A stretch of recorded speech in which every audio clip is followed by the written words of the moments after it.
Oke guys, pada video kali ini saya akan kembali merangkum alur cerita film aksi perang yang dirilis pada tahun 2025. Kisahnya menceritakan tentang operasi rahasia yang dilakukan oleh satuan pasukan elit sniper dan bergu serbu di wilayah fiktif Costa Verde, yang mana misi mereka adalah menghentikan perdagangan senjata ilegal dan menggagalkan pengembangan senjata pemusnah massal yang sangat berbahaya dan mematikan bagi umat manusia di muka bumi. Diketahui pelaku utamanya berasal dari orang dalam pemerintahan yang bekerja sama dengan kelompok penjahat demi suatu tujuan tertentu. Bersama saya Chandra, inilah dia alur cerita film aksi perang yang berjudul Sniper The Last Stand 2025.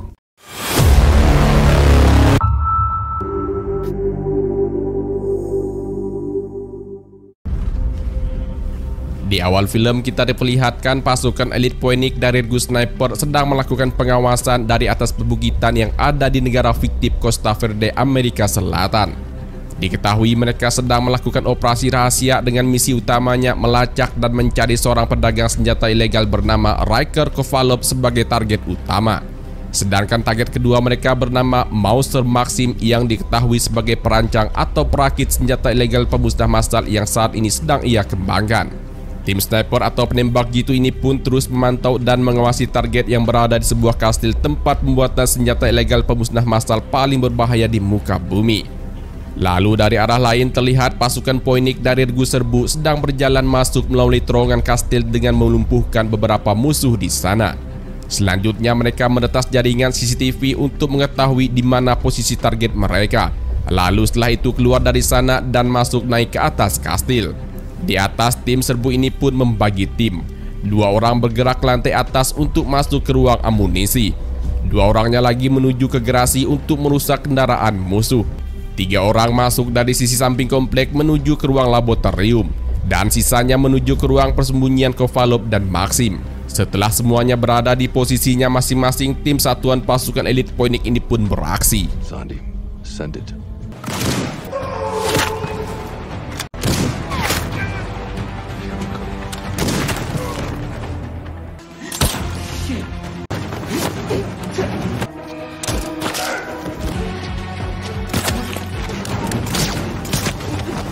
Ready. Fire.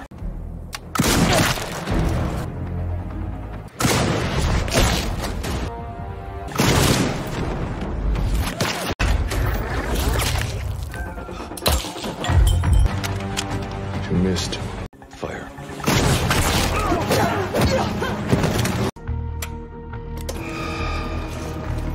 Overwatch, alarm trigger. Stay on high alert. Delta team, munitions room clear. Charlie team, garage is clear. Contact!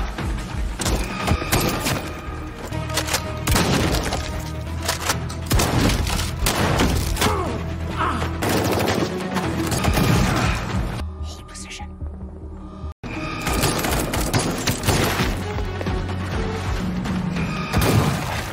Alpha team pursuing primary target. Tango, coming in!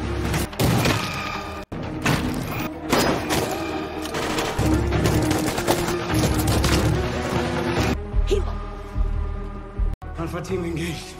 Hold position. Alpha falling back. Bravo clear to engage. Damn it. Sandy, breathe. Kovalov and Maxim are between us. Below in position. On your 6. Stay focused. You came all this way for nothing. This is your last chance, Ryker Kovalov. We had a deal, Prime Minister. Bravo, fall back. Alpha engaging. Send your militia. Send everyone. How long?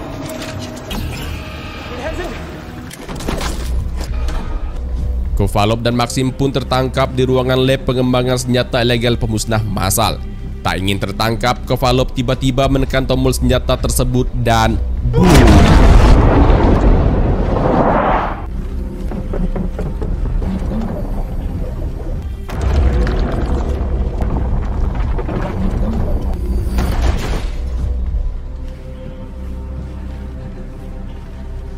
Scene kemudian kembali ke 48 jam sebelumnya. Di sana kita berkenalan dengan Panglima Bogani Modise. Ia merupakan pemimpin tim yang saat itu sedang menunggu seseorang mendarat dari sebuah pesawat kecil. Nah, ternyata guys, tamu yang datang dan sedang ditunggu Modise adalah sersan utama senjata Brandon Beckett, sang sniper terbaik di dunia dari Kesatuan Marinir. Kedatangan Brandon di sana karena diminta atasannya Colonel Gabriel Stone untuk membantu Modise. Modise ternyata kawan dekat atasan Brandon. Atasan Brandon diketahui sebagai pemimpin operasi rahasia CIA. Karena secara resmi CIA tidak boleh terlibat, maka Brandon dikirim untuk membantu Modise. Kemudian Modise memperkenalkan Brandon ke anak buahnya bernama Nadia dan Casanova Diaz. Mendengar nama Diaz, Brandon pun terkejut karena ia diberitahu Diaz merupakan putra dari Bruno Diaz. Bruno Diaz diketahui guys merupakan mantan Presiden Costa Verde yang tewas karena ditembak saat menghadiri upacara publik untuk menandatangani perjanjian pencabutan embargo perdagangan dengan Amerika Serikat. Dan Brandon dijebak dan dituduh telah membunuh ayah Diaz padahal bukan dia pelakunya. Namun Diaz pun tahu jika Brandon bukan pelakunya. Brandon hanya dijebak atas kematian ayahnya. Selanjutnya mereka pun berangkat. Di dalam perjalanan, Brandon diberitahu misi operasi target mereka adalah menangkap Raikal Kovalov dengan julukan si Pialang Maut. Ia merupakan seorang pedagang senjata ilegal kelas kakap yang mematikan. Diaz bercerita sejak ayahnya meninggal, pamannya Roman Diaz diangkat menjadi Perdana Menteri Costa Verde. Namun Roman Diaz memanfaatkan kepedihan dan kemarahan masyarakat untuk meraih kekuasaan dan menjual negaranya ke penawar tertinggi seperti Kovalov. Kovalov memiliki kesepakatan dengan Menteri Costa Verde, yakni ia diperbolehkan membuat dan menjual senjata tanpa campur tangan selama mampu menyediakan senjata bagi tentara pribadi menteri. Itulah alasan Diaz bergabung dengan anggota kelompok pemberontak Poinik. Tujuan utama kelompok pemberontak Poinik ialah menangkap Kovalov dan membawanya ke pengadilan Costa Verde untuk diadili. Dengan begitu masyarakat bisa bangkit kembali dan meraih hak-hak mereka. Diaz juga sudah menemukan kastil yang menjadi markas Kovalov dan Modise sudah memarkirkan satelit tepat di atas kastil Kovalov. Diketahui di kastil tersebut Kovalov dibantu Mauser Maxim sedang mengembangkan senjata terbaru pemusnah massal yang sangat mematikan. Untuk itu misi operasi mereka ialah menyerang markas Kovalov dan menangkapnya. Setibanya di markas Poinik, Brandon terkejut ternyata kawan baiknya yaitu Rosie alias Zero ada di sana. Usut punya usut, Zero lah yang merekomendasikan Brandon untuk bergabung di kesatuan pasukan Poinik. Zero kemudian lalu membawa Brandon untuk berkeliling sambil menceritakan tentang Modise. Modise adalah seorang patriot dan sangat dihormati. Selama bertahun-tahun Modise mengejar Kovalov namun selalu berakhir gagal. Begitu juga dengan dirinya yang 2 kali gagal menangkap Kovalov. Maka dari itu ia sangat bersyukur Brandon mau bergabung untuk bersama-sama menangkap Kovalov yang selama ini sudah banyak membuat kekacauan di seluruh Afrika sampai Amerika. Lalu Zero juga menceritakan tentang Diaz yang sangat ahli di bidang teknologi. Diaz mampu melacak pembayaran web rahasia dari perusahaan palsu menteri hingga Kovalov. Diaz juga merupakan seorang informan dari Costa Verde. Dan Diazlah yang menemukan keberadaan Kovalov dan Maxim, lalu menemui Modise untuk merencanakan operasi penangkapan Kovalov. Brandon kemudian lalu diperkenalkan dengan anggota tim yang lain yang direkrut Modise dari beberapa agensi di seluruh dunia. Hera dan Hilo dengan julukan si kapak kembar. Annika Aka wakilnya Modise dengan julukan Angel atau malaikat petarung tanpa rasa takut. Tak lama kemudian Modise datang memperkenalkan Thabo Zondi ke Brandon. Zondi merupakan orang berpengaruh di Angkatan Pertahanan Nasional Afrika Selatan. Zondi juga seorang sniper atau penembak jitu yang masih pemula. Namun saat latihan tembakannya tak pernah meleset. Untuk itu Modise meminta Brandon untuk menjadi mentor dan melatih Zondi. Lalu setelah itu mereka pun terima arahan terkait misi operasi. Operasi penyerangan akan dilakukan pada pagi hari saat musuh lelah berjaga pada malam hari. Skuad pasukan akan dibagi menjadi 5 tim. Tim Alpha terdiri dari Nadia, Selo, dan Modise akan berburu sasaran utama mereka yaitu menangkap Kovalov dan Maxim di ruangannya. Tim Bravo akan dipimpin Zero bersama dengan 2 orang anggotanya akan pergi mengamankan ruang laboratorium penelitian Maxim dan memastikan tidak ada senjata yang dikembangkan Maxim aktif atau meledak di sana. Tim Charlie akan diisi si kapak kembar yang mendapat tugas untuk merusak semua kendaraan musuh yang ada di garasi agar tak ada yang dapat lolos dari kastil. Sedangkan Angel dan Diaz akan mengisi di tim Delta. Tugas keduanya mengamankan ruang amunisi dan meretas data penelitian Kovalov lalu mengambil semua informasi yang ada di sana. Dan yang terakhir, Brandon dan Zondi akan bertugas sebagai pengawas dan mata bagi timnya dari ketinggian sebagai sniper alias penembak jitu. Untuk menghormati hubungan mereka dengan pemberontakan Poinik, Modise memberi nama misi operasi mereka dengan sebutan Pasukan Poinik. Modise memperingatkan agar misi ini dilakukan dengan hati-hati karena Kovalov dilindungi oleh Menteri Roman Diaz yang memiliki tentara pribadi atau milisi besar untuk melakukan pekerjaan kotornya. Jika tersiar kabar tentang penyerbuan ini, maka 20 penjaga bisa menjadi 100 milisi bersenjata yang mengerikan. Lalu setelah seorang anggota bertanya kenapa pemberontak Poinik tidak pergi bersama dengan tim kita, Modise menjawab memanggil mereka adalah pilihan terakhir. Diaz juga menambahkan pemberontak Poinik harapan terakhir jika nantinya misi operasi ini gagal. Nah guys, sebelum memulai operasi penyerbuan, Modise dan anggotanya pun berlatih terlebih dahulu dengan set area yang sama persis dengan kastil tempat markas Kovalov.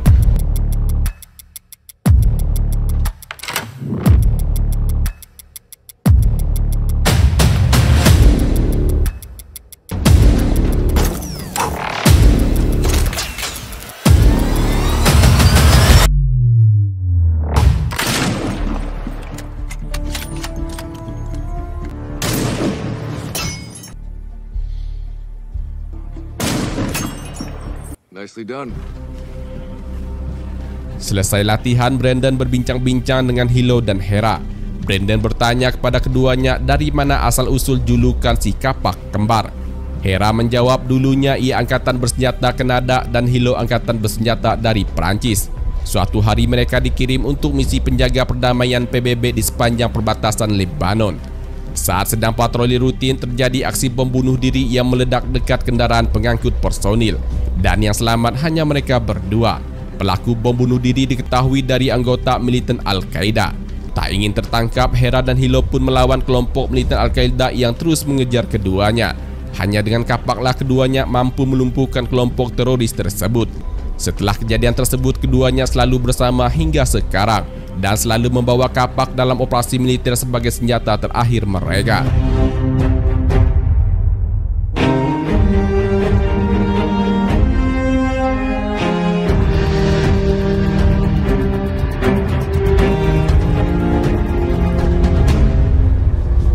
Setelah mendengar cerita dari Hilo dan Hera, Brandon lalu menemui Diaz.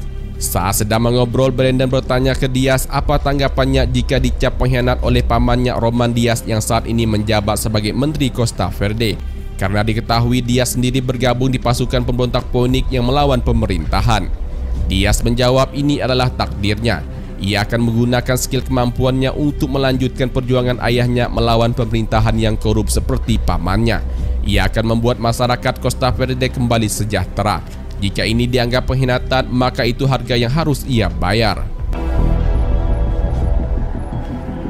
Saat sore hari, Modise kembali mengumpulkan skuad pasukannya untuk memberikan motivasi dan membakar semangat juang anggota tim. Modise berkata mereka akan berangkat menuju lokasi target saat tengah malam. Saat tiba di pagi harinya, mereka semua akan bertempur habis-habisan melawan Kovalov dan seluruh pengikutnya. Kovalov harus dihentikan agar tidak ada lagi perdagangan senjata ilegal yang mematikan dan tidak ada lagi masyarakat yang menjadi korban. Tindakan ancaman kemanusiaan yang dilakukan Kovalov harus dihilangkan. Maka dari itu tuntaskan misi operasi ini hidup ataupun mati dan tangkap Kovalov hidup ataupun mati.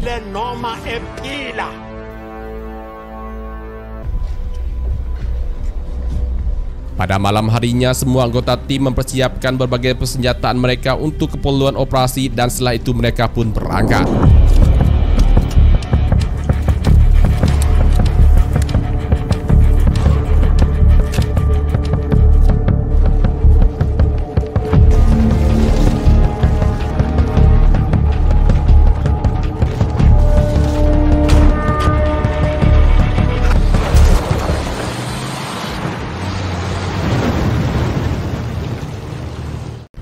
Scene kembali lagi ke awal ledakan tadi. Melalui alat komunikasi terdengar suara Brandon meminta agar rekannya yang berada di dalam kastil untuk memberikan laporan. Namun hanya suara Hera saja yang terdengar menjawab. Dari ruang amunisi terlihat Diaz dan Angel baru sadar setelah terkena goncangan ledakan. Zero yang baru masuk langsung menodongkan senjatanya ke arah Kovalov. Semua anggota yang terkena ledakan kini telah sadar dan bergegas menuju keluar. Saat di tengah lorong, Brandon yang baru bergabung langsung bertanya ke Modise apa yang terjadi hingga membuat kastil berguncang seperti gempa. Modise memberitahu saat di ruang lab Kovalov memegang senjata gelombang sonik dan menekan tombolnya hingga terjadi ledakan. Anggota yang bersamanya di dalam terlempar ke belakang termasuk Kovalov dan Maxim. Namun Maxim memberitahu bahwa mereka semua akan mati. Kovalov juga memberitahu sebelum terjadi ledakan ia sudah menghubungi Menteri Diaz untuk mengirim bala bantuan. Dan dipastikan ratusan tentara bersenjata akan tiba di kastil ini membunuh para penentang menteri. Lalu tiba-tiba hidung Modise mengeluarkan darah dan ia pun langsung tumbang. Begitu juga dengan mereka yang terkena efek gelombang sonik saat terjadi ledakan tadi, satu persatu langsung tumbang dan tewas. What the hell's going on? Hugo! No. Zero? Chad! No. Nadia, damn it! No. Dito pendul. I told you to hold. Yang selamat hanya mereka yang jauh dari radius efek gelombang sonik. Namun separuh dari skuad pasukan mereka gugur. Mereka lalu sempat berdebat mengenai jasad anggota tim yang harus dibawa pergi dari sana. Namun sudah tidak ada waktunya lagi karena sebentar lagi milisi bersenjata akan tiba di sana. Brandon pun ditanya apa yang harus dilakukan. Brandon lalu meminta Hera, Zondi, dan Angel untuk membawa jasad-jasad rekannya pergi ke terowongan. Sementara itu ia, Zero, dan Diaz akan pergi ke ruang lab untuk melihat senjata jenis apa yang diledakkan Kovalov tadi. Berada di ruang senjata, Diaz langsung mengoperasikan komputer milik Maxim. Di sana ia menemukan bahwa senjata tersebut jenis generasi berikutnya. Perangkatnya menggunakan frekuensi gelombang mikro dan mengganggu fungsi otak. Setiap orang yang terkena efek gelombang sonik tersebut akan mengalami gejala seperti pusing, mual, sakit kepala, dan pingsan. Namun untuk generasi yang sekarang lebih canggih lagi, Maxim membuat teknologinya lebih ganas dan mematikan. Bahkan senjata ini akan dibuat dapat digenggam dan senyap. Zero lalu memberi usul agar senjata ini dihancurkan. Tapi Brandon mengatakan sebelum dihancurkan kita harus mempelajarinya dulu. Karena jika Menteri Diaz menguasai teknologi ini lagi, ia akan pasti mencari orang pintar untuk membuatnya kembali. Namun jika kita sudah mengetahuinya lebih dulu, maka kita akan dengan mudah menghentikannya. Brandon kemudian membawa anggota tim berkumpul di luar untuk diberikan arahan. Diaz diminta untuk mengunduh semua data yang ada di server ruang senjata lalu mentransfer datanya ke satelit yang telah dipasang Modise sebelumnya di atas kastil. Setelah itu mengirimkan datanya lagi ke semua agensi. Setelah selesai pengunggahan, semua server yang ada akan dimusnahkan. Tak boleh ada satupun informasi yang jatuh ke tangan orang yang salah. Diaz selalu bertanya apakah cara ini akan berhasil. Karena mengunduh data membutuhkan waktu yang cukup lama sedangkan pihak musuh akan segera tiba. Brandon mengatakan selama proses pengunduhan data mereka akan bertahan dan bertempur. Namun Angel sepertinya tak setuju karena sama saja ini aksi bunuh diri. Brandon pun menjelaskan aksi ini demi menyelamatkan banyak nyawa. Tak peduli mau hidup ataupun mati, ia akan berjuang bertempur melawan milisi Perdana Menteri demi nyawa yang tak berdosa. Baginya ini pertempuran yang layak diperjuangkan. Brandon pun mempersilahkan rekan anggota tim untuk mundur jika perjuangan ini mengancam nyawa mereka. Tapi jika ada yang bertahan, maka ia akan tunjukkan bagaimana mereka hanya dengan berenam setara dengan 60 orang.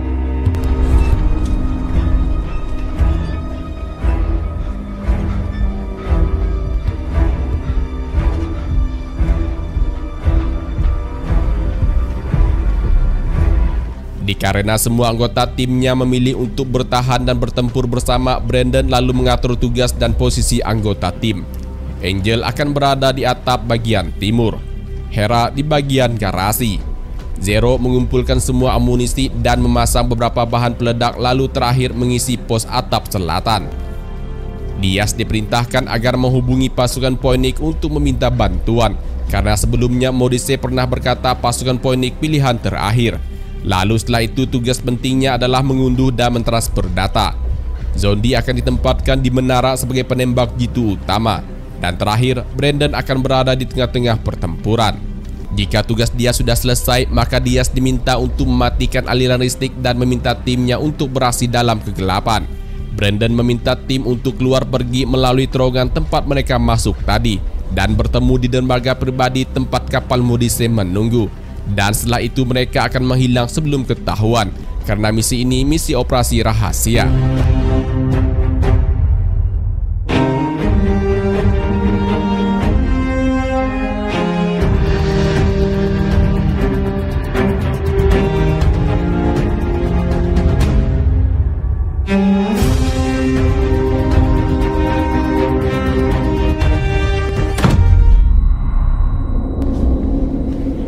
Berada di dua server, Diaz memberitahu Brandon transfer data baru mencapai 50%. Lalu Brandon memberikan sebuah handphone ke Diaz yang berfungsi sebagai garis pertahanan terakhirnya. Diaz diminta untuk menekan tombol 1 untuk meledakkan lorong dan tombol 2 untuk meledakkan semua server yang ada di sekitarnya. How we doing, team? Dari menara, Zondi melaporkan jika mereka kedatangan tamu dengan jumlah yang sangat banyak. Brandon kemudian lalu menempati posisinya, begitu juga dengan anggota tim yang lain. Tampaknya mereka sudah siap 100% untuk menyambut kedatangan tamu istimewa mereka. Pestanya pun dimulai dengan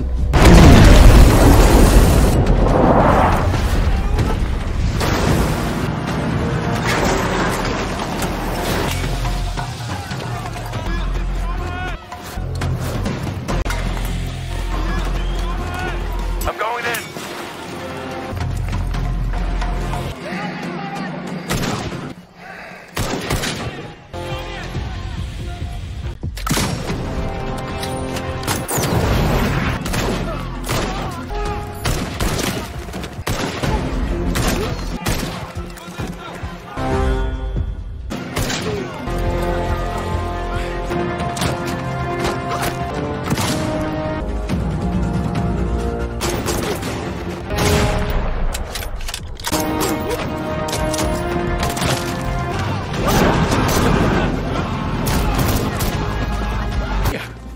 She's at a gunfire.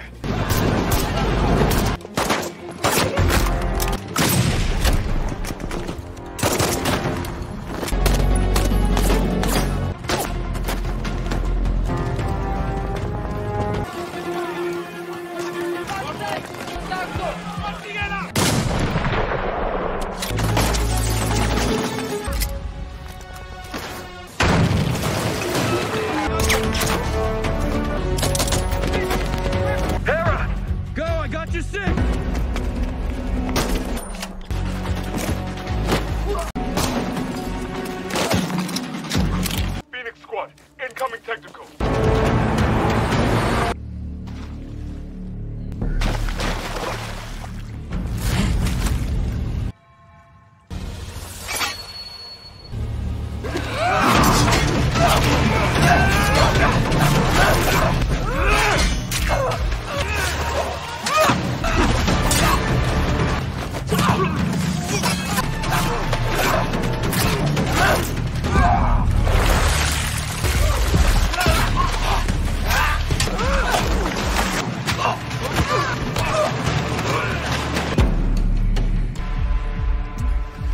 Zero. Crossfire on technical.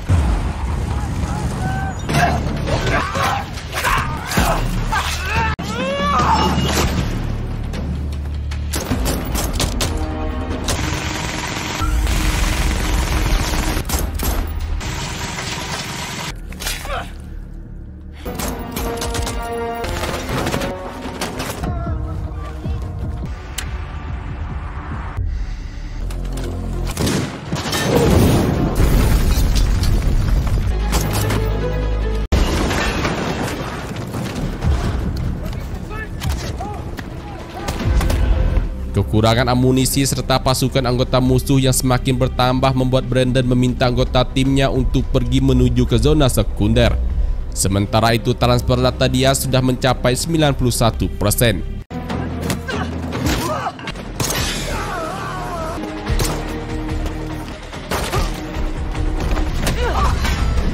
Sedangkan Angel ia diserang secara tiba-tiba oleh perempuan bermata satu.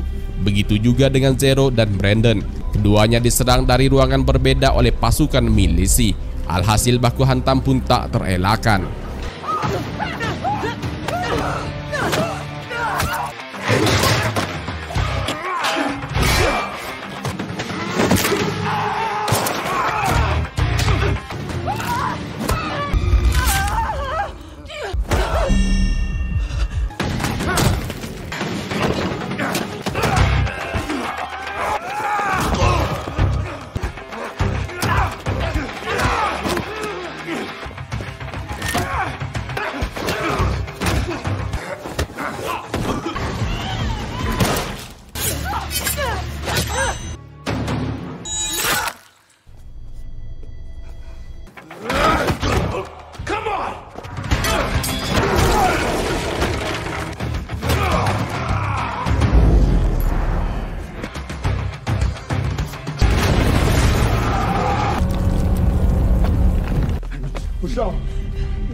Ketiganya pun sama-sama berhasil memenangkan pertarungan. Dari alat komunikasi, Diaz melaporkan lagi ke Brandon jika datanya sudah mencapai 98% dan kini ia harus meledakkan lorong terlebih dahulu karena ada musuh yang datang. Tombol 1 pun ditekan.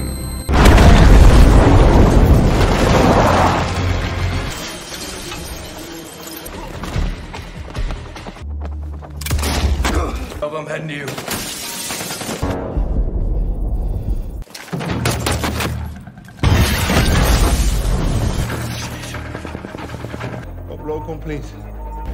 Dari dalam, Diaz kembali melaporkan jika transferan datanya sudah selesai 100%.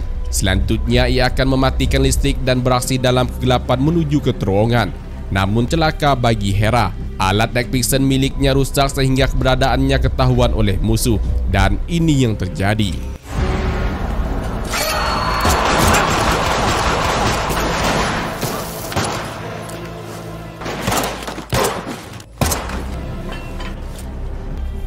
Brandon yang datang terlambat pun tak dapat menyelamatkan nyawa Hera. Hera pun tewas di tempat. Tak punya banyak waktu lagi, Brandon pun segera keluar dari sana. Dan saat menuruni tangga, ia mendapat tembakan dari musuh. Beruntung Zero segera datang membantu. Namun tak berselang lama, giliran Diaz yang mendapat tembakan dari musuh.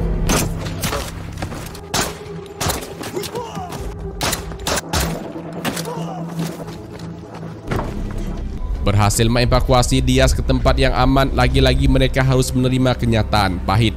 Diaz yang tak kuat lagi lalu menyerahkan handphone ke Brandon dan meminta Brandon untuk meledakkan servernya. Setelah itu Diaz pun menghembuskan napas terakhirnya.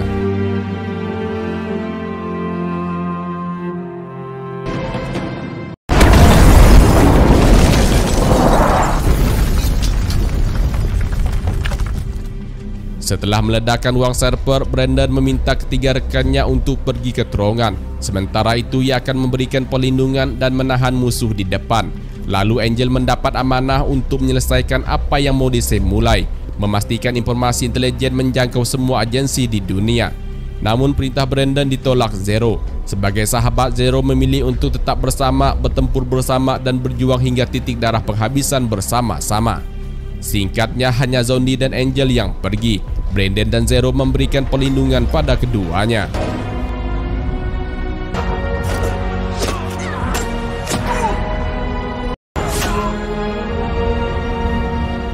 Di saat amunisi keduanya habis, tiba-tiba pasukan pemberontakan Phoenix pun tiba yang datang langsung menghujani musuh dengan tembakan.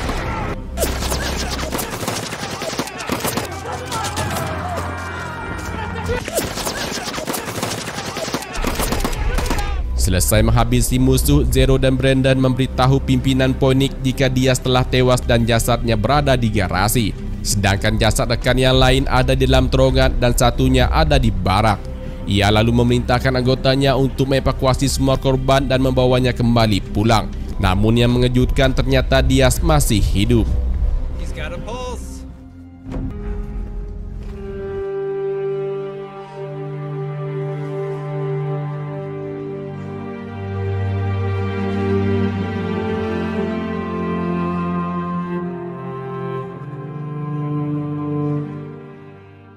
Akhirnya misi operasi rahasia mereka pun sukses walau harus dibayar mahal dengan kematian rekan-rekannya.